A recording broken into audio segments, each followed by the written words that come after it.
Really wanted to talk this morning around women's role on the farm and how much that's changed in the last 30 years.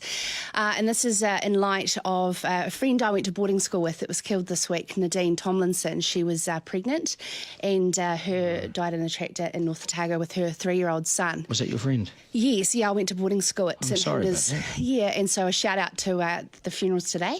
And very tough time for her husband Scott, who I used to do some work with, and just a devastating thing to happen to that community and that family. So, I've got some dear friends that run a farm as well, and they're both on the farm and they're both inside the house. They both do the same jobs. And that's the thing, is just listening before to Warwick and the shortage, skill shortage that's going on in the construction industry. It is absolutely rife and dire in rural New Zealand. It is. Every single part of the primary industry. And it was a Sunday afternoon, and out helping on the farm. That is a normal practice.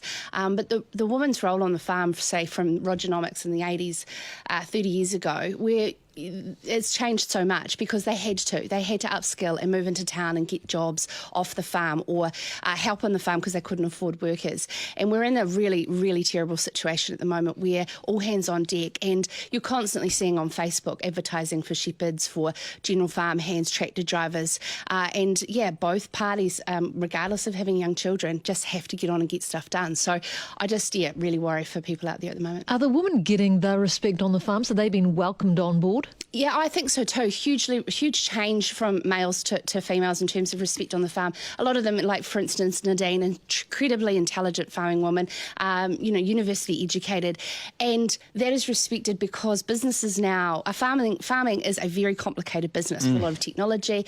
The finances and the running of a farm is a lot more than it was 30 odd years ago. So I think the role has changed, and they're getting the respect they are. They're upskilling themselves. They're empowering themselves to be at the table, and they're calling themselves chief financial officers now. And farmers' wives. And the people who know what they do is their husband, because they know exactly what, and they respect them for that as well, big time. Hey, good to see you, and I am sorry about your mate. And just a shout out, there's a Give a Little page contributing to the Tomlinson family to help them, Scott and his other son, get through this time. All the very best to the family as they somehow, somewhere try and cope with all this and try and find their path through it. I don't know how they're going to do that, but time heals, but man, it takes a long time. All the very best to Sarah. Good luck. Thank you.